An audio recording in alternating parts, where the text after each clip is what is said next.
usually close with this, but it's time to start with this. Let's just jump right into the latest county Christmas tree. It's going up. It's already up pretty much, and it's going to be the tallest to date and the tallest structure on the square, right?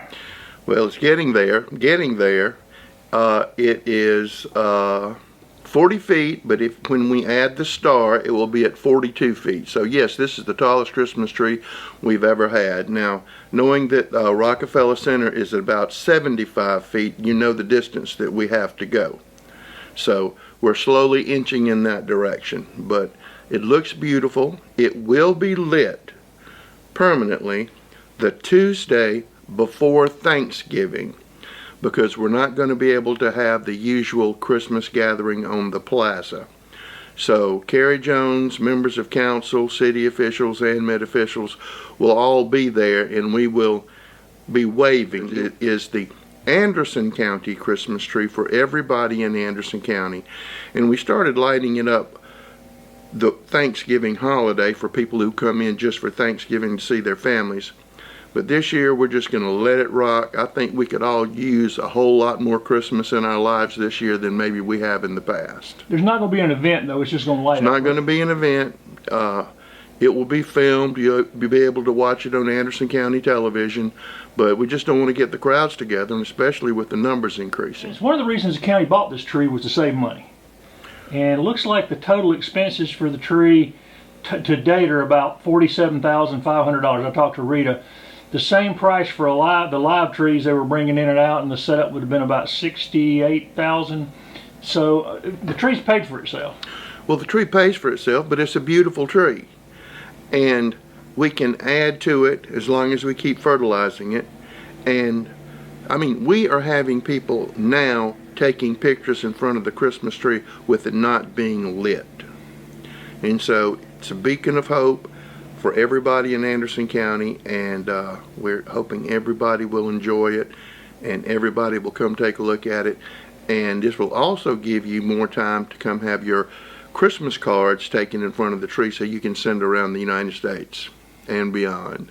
And it's going to continue to grow somewhere between 2 and 4 feet a year? Depending on how the fertilizer works, it will, yes. So 4 feet a year, it's going to be a little bit before we catch Rockefeller. 2 feet. It's 75 feet, yeah. And we're at 42 feet. So we got just a little ways to go, right. But we're steadily getting there. Now, when is Santa Claus going to go in your window? That's usually the traditional lighting of your Santa Claus. Santa Claus goes in the window that Tuesday night. When the tree's lit, Santa Claus is lit. He will be in the window like he is every year and waving and saying hello to everybody. A couple other big things that sort of marked the month of November. The ground was broken for the Shores of Asbury, and a huge turnout for that. How did the county help them, and how is this going to benefit our area?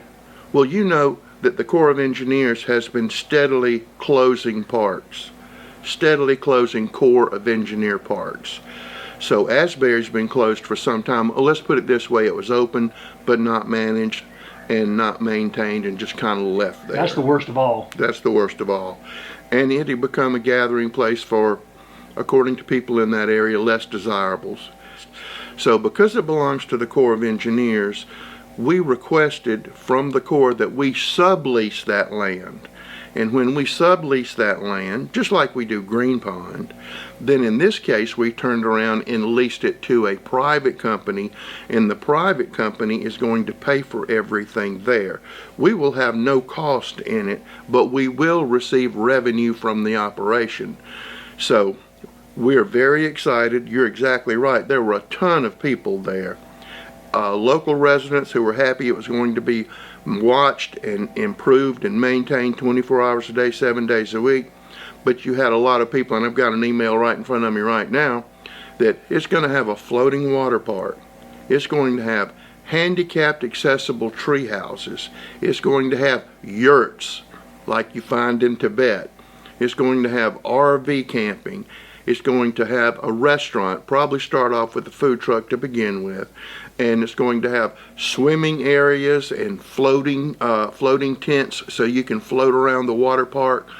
And they've already ordered the water park. That'll be next summer, and they're looking to open in April, and I think it is going to be just a big success in Anderson County.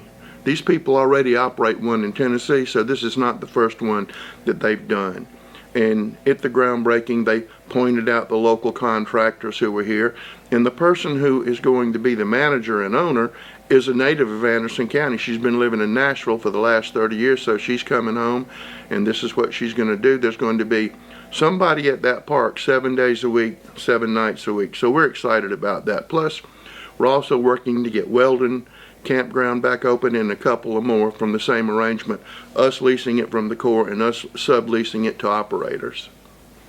And there will be a sort of a synthesis between Green Pond and the shores of Asbury. They'll sort of feed off each other. If you look at Green Pond across the water, you see Asbury. Asbury, you see Green Pond. So you're going to have a synergy working there.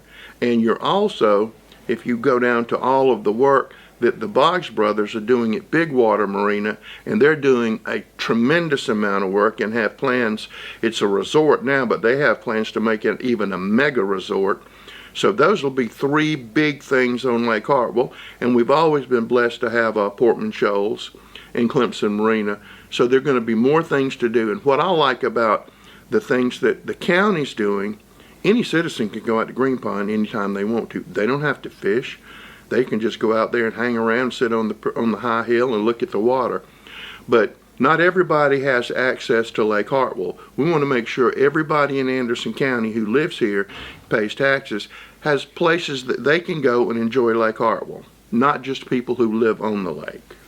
And this has been a priority of council for the last decade. It's been a council priority to number one priority for county council has always been job creation, improve the standard of living in Anderson County, which we've increased the wage by $7 during that time. Still got ways to go, but with those we're got coming in, we're going to easily do that. And the other thing is to maximize Lake Hartwell as a resource, not just for people visiting, but the better Lake Hartwell does, everybody in Anderson County does good. Those people who come out there, the only thing that's been really steady keeping our hotels alive besides business travel, I mean, we just got through with over 2 weeks of fishing tournaments. Somebody on that lake fishing in a tournament or practicing for the tournament. And those people are not from here. The last tournament we had, the guy I think was from Missouri who won it. Now, he had to stay somewhere. He had to eat. He had to do all this. He won $100,000 out there fishing. So we had that tournament. The week before, we had 300 people out there fishing. And a lot of times when we say we have 300 boats, sometimes there are 2 people in that boat. So, and they bring their families. And they bring their families and the support staff and the gear and the setup, because all of this stuff is streamed all over the world. All over the world. And we've got more of those coming. So council's been successful, and I think what you're going to see now, I think you're going to see it accelerate. What value, I mean, if you could put a marker value of it, 1 to 10, is the lake in recruiting economic development here? I think at one time it really didn't have a lot to do in economic development because it wasn't promoted like it should have been. Now, with us promoting it, you know, if you're bringing in executives and top people like that, you know, here's Lake Hartwell. You can live here. It's probably 10 minutes from where you're building your plant in a lot of cases. So you can have that. And so, yes, we use it a great deal now. And particularly international companies, quality of life is almost at the top of their list of places to consider, right? Quality of life is always one of the number one factors because they can go anywhere they want to in the world. If they're a good quality company, the type that we recruit and attract to come to Anderson County, they can go just about anywhere. But it's hard to beat Anderson County because we're a unique situation where we've always been unique in Anderson County. We're heavily agricultural and lead the state in so many categories in agriculture, but we've also at the same time always been heavy industrial with the legacy of the cotton mills. So we just, you know, we've always been, we're big on farming, and we're big on working in factories. So it's just kind of a unique situation. And all of those jobs in the past were hard. Farming's hard, working in those mills hard. We have a big pool of labor of people that they can come in here and offer jobs. And we still have a lot of people who'll go to work 8 hours a week at a factory and they'll go home and farm. And we're still, I guess, still leading the state in international investment in terms of numbers of companies? In number of companies, yes. At this point in time, we are, and that's fixing to get even more so. And before we leave the lake, Green Pond is not static, it's growing. There's another project going on over the winter. Tell me about that. Hopefully, the long-awaited amphitheater will take place and the dock expansion, because we received another $1 million grant for the dock expansion from the sport fisheries. And the only reason, as I've said time and again on your show, is that you get those when they can see the value. We're putting money here, they can do a project, they complete it, it's neat, clean, and the payback in terms of people fishing and growing the fishing industry is easily to see and quantify. So, yeah. It was a busy week. County Council had a marathon meeting that wore everybody out, but one of the things that kind of got lost in that was they finally passed the fiscal year budget. Anything that citizens are going to notice different in this year's budget? The big thing is there was no tax increase, and the actual budget itself is $200,000 less than the budget the year before. And it's a COVID budget if you want to look at it. So a lot of things remained the same. Some things that we had to do on some of the sheriff's buildings, we have to put a roof on those buildings. And we have to do a massive amount of work here in this building right now, the historic courthouse. Because this building, as everybody knows, has been here a long time. And we have some timbers that are in less than satisfactory shape. We need to repoint the bricks on this building so they don't fall on people's heads. So we're going to be spending a great deal of money on this building, primarily structural. We're not going to ever paint it or do anything weird like that. This is stuff you won't see, but if we don't do it, this building will collapse. And strangely enough, you're only 10 or 12 weeks away from starting the next fiscal year budget. Council's already having to look at ahead. Absolutely, because we operated on a continuing resolution, as did the state, as the state's still doing. But now we have a budget, and we get to play this again and have it in place by July 1 of next year. Council declined to vote on a countywide mask mandate. Can you kind of summarize why that particular request didn't even get to a vote? Because there was no ordinance on the agenda, so there was nothing for them to vote on. It was primarily a discussion, and it included people from ANMED and others, but there was not a place for you to vote for a mask or not vote for a mask. So that's why it didn't get a vote, because it was not on there to vote. And the townships are the ones that are sort of left with the decision on what to do in their towns around. The only thing the county can do is do things in the unincorporated areas of Anderson County. Each town has the right and ability to have a mask ordinance. A city of Anderson has one. Some towns don't, some do. The Confederate Memorial statue downtown. Remind people again why the county doesn't have any authority on that. When they worked out the deal, bargain, compromise arrangement on removing the flag from the top of the State House, they also passed a thing saying that you cannot touch any of those monuments. And it's a state law. It's not a county law. It is a state law. And so the county can do whatever they want to, but they can't touch that monument. And it's a state law. And I don't see them changing this in this legislative session. There's nothing that's been pre-filed or introduced or anything else. And the reason that ended up at a council is somebody wanted to put it on the agenda. Somebody wanted to talk about it, and council believes in trying to let all members of the county have their say and talk and say what they want to. But also, there was no vote for that. That was not on the agenda. People wanted to talk. They got a chance to talk and express their views. And there's nothing you could vote on anyway. No. On the mask ordinance, there was nothing to vote for there. And then on the flag, there was nothing to vote for there. Council also honored Lieutenant David Baker, head of emergency management, after a year of being eaten up by virus challenges on top of their other stuff. It's snow and ice season. Why was he chosen as the officer of the year? Because David Baker, who I teasingly refer to him as the Lieutenant General David Baker, works 7 days a week, 7 nights a week, is always on call, and not only did tremendous work marshaling the county's efforts during the COVID crisis, but before that he was also doing everything he could to keep us safe when we had storms and everything like that. He's a remarkable, dedicated individual, and he has a remarkable, dedicated group of people who work with him. and they flat work. We had a meeting last week, Mr. Dunn, Chairman of County Council, and others with the president of Electrolux North America.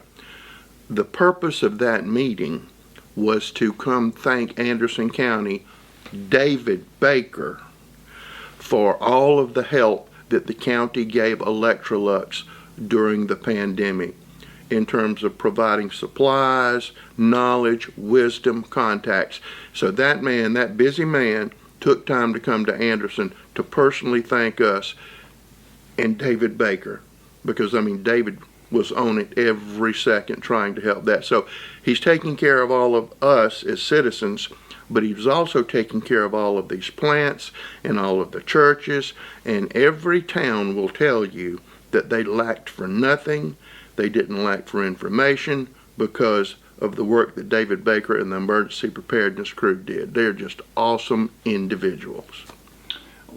November also brought what may have been, at least in numbers, the most economic development announcements I can remember. You want to highlight some of what's going on with economic development during the pandemic? There are just a bunch of expansions, a bunch of new businesses coming in. Some we haven't announced the names yet at their request. We have spec buildings going up in the Powdersville area. One 300,000 square foot spec building. I met with them last week. They already have people wanting to go in there. Another one under construction right up the road from that. And it's also going to be a massive building. And they're putting those because they know people want to come to Anderson County and do business. And fortunately or unfortunately, those buildings are not being built for Amazon, because we get that question just about every day. I know y'all are building that for Amazon. It would be great if we were, but we're not yet anyway. But most of the salaries of the things that Bruce Nelson talked about, the salaries were higher than you'll see at an Amazon distribution or warehouse. Yes, much higher, much higher. That's why the county hasn't gone after these warehouses and distribution centers as hard as... You need some warehouses. You need them to... We don't have any warehouse space in Anderson County right now. We do not. It's at a premium. But warehouse jobs pay X, manufacturing jobs pay X plus, and those are the ones we want. But then we also have Mr. Tom Roos is building a spec building out at the Anderson County Airport, which is a wonderful thing, and that's going to be a blessing for us. If you remember, when we first got here, we didn't have any buildings to sell. So the county decided to build one, and we were fixing to build it, and then somebody bought it out from under us. Blessing. Then we bought the land up at Sandy Springs to put a spec building up there, and the fact that we were doing that and we own the land, Arthrex came in. So the whole idea from the council at that time was to prime the pump. We don't have to build buildings anymore. We don't have to do that, because people now see if they build buildings, they're going to make a profit, and they're going to be able to build more buildings. So everything, that strategy worked to a T. And also, if you go out to the airport, really excited about that is Sergeant Metal is doubling the size of their building. So our airport for a long time looked like the Hooterville Sleepy Airport, but I think now with those two things going on and the brand new terminal, which still just a little touch-up work to do on that, it's really starting to look great. And that airport, people who have not been out there, is used quite a bit. It has a great deal of corporate traffic and a great deal of Clemson University traffic, and a lot of people who just fly, and we've got a lot of local people buying airplanes and putting them out there. We've increased the hangar space.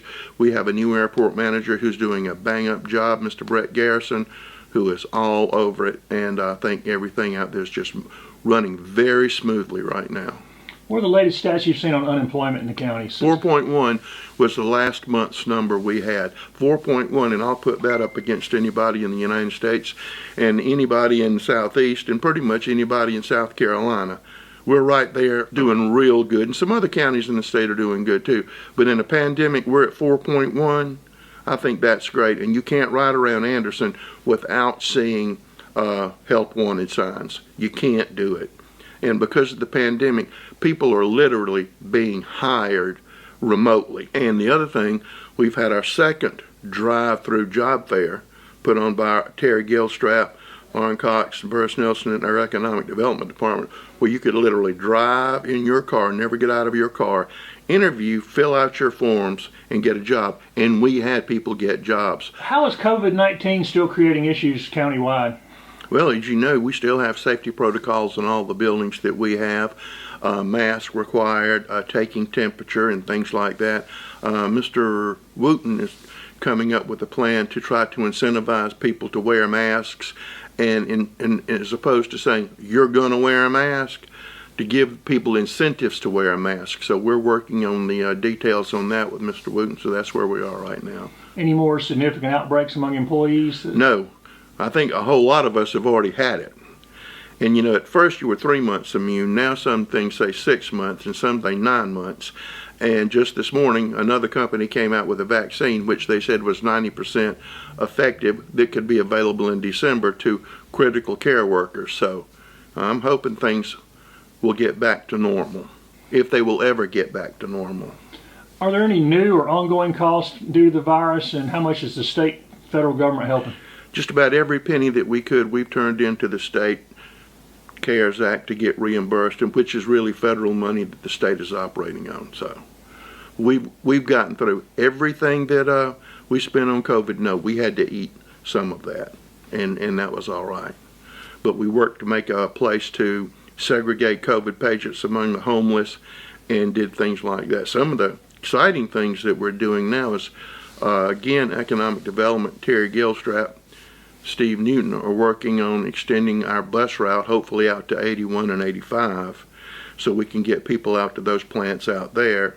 And then several groups in Anderson are looking to provide a ride to work, and we're hoping to be able to work that out with 2 different groups. So if you don't have a car, we'll get you a ride to work no matter where you are in the county. Hopefully that's going to come to fruition here very soon. A lot of activities, we mentioned Christmas parades have been canceled, a lot of annual events have been delayed or canceled. Has the county been in any kind of position to help some of these organizations, ATAX money, anything that they can do to help some of? Well, ATAX is down because of COVID, and you know ATAX money can only be used for things that promote tourism. Right, but that's even some of those events that have been canceled. Well, we've helped a whole bunch of groups in different ways, some with money and some with actually providing some services and not charging certain groups for use of some of our facilities to try to help them. But yes, there have been direct cash outlays by some members of council, yes. And other projects have been delayed. Where are we at on the Courthouse Square property? It seems to have been in a holding pattern. Do you know how much longer it's going to be? It's going to be in a holding pattern until it's done right. There's a whole lot of activity up here on North Main Street that you know about, with the new brewery coming in and restaurants in the plaza. That building next to us, the First Citizens building, is for sale. There are 2 people hotly interested in that building, and a lot of these buildings around here. So these things happening over here is going to enhance what happens back there, even if it ends up with nothing but a beautiful urban park. But again, and people are tired of me saying this, if it's not perfect, don't make a 100-year mistake. What about the update on the sewer project with Pendleton, Clemson, Anderson County? We're still working through that, but they had a major election in Clemson where they have a new mayor and several new council people, so we're letting them settle down before we get back into heavy negotiations on that. But we're still all for it. We're also doing several other sewer projects. We're doing one on Liberty Highway right now, which is desperately needed. We got that going. The one at exit 14, we've just about secured all the right-of-ways on that. So we're putting sewer in the ground as hard and as fast as we can go. Any update on the Paws Dog Park? It's under construction. Still got a ways to go, but it's still under construction. Any other projects that are going on behind the scenes that might escape people's attention? I'm trying to think. There's so much going on and so many things going on. Oh, we finished our Belton Kayak launch, and it's absolutely beautiful. And I rode by there the other night about 5 o'clock, and there was a father and 2 of his kids over there fishing. And we're going to continue working with the town of Belton. We want to put in a place so you can actually put in a regular boat there and increase the parking lot and maybe put in a concrete fishing pier. So that's about completed. And so we're excited about that, and hopefully we'll have a groundbreaking. We put in for a lot of PARD money requests to the legislative delegation. Remind me of what PARD money is. Parks and Recreation money that is an 80-20 match. The delegation makes those awards. Other things we've done, Senator Mike Gambrill and Councilman Brett Sanders working together, managed to put together $10,000 for work at the Pendleton Farmers Hall. I thought that was really neat that they both worked together on that. Senator Gambrill was able to give a lot of money, small amounts of money, to local recreation organizations. So we've been busy doing that, and we finished the pickleball courts out at the Civic Center, and everybody's going absolutely crazy about those. I believe we could build 20 more and they would be filled up. So we've got that going on. And Dolly Cooper Park's master plan is finished. Master plan's finished. The baseball field will be in by spring. We're putting the second kayak launch over there. It's going to be awesome. The trail along the river, which if you want to go for a beautiful walk beside the Saluda River, Dolly Cooper Park's your place. So a bunch of money in this budget is going up in that direction. So we're real happy about that. Very happy about that.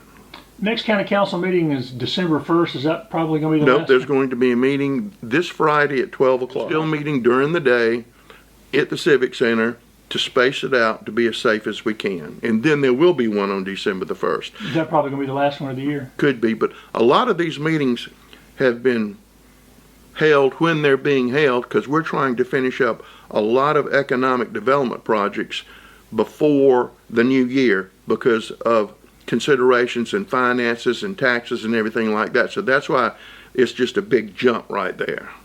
I know we have a new council member coming on in January. Any other planned news for the first year people can look forward to? I know we're going to have some really nice economic development announcements in December, so I'm looking forward to making those public. Big and substantial. Finally, I guess council again is going to encourage people to shop local more so than ever this year. Shop local is probably the most critical time. Shop local, shop with people you know, go to restaurants with people you know, support local, support local, support local. Especially during the holidays. Especially during the holidays.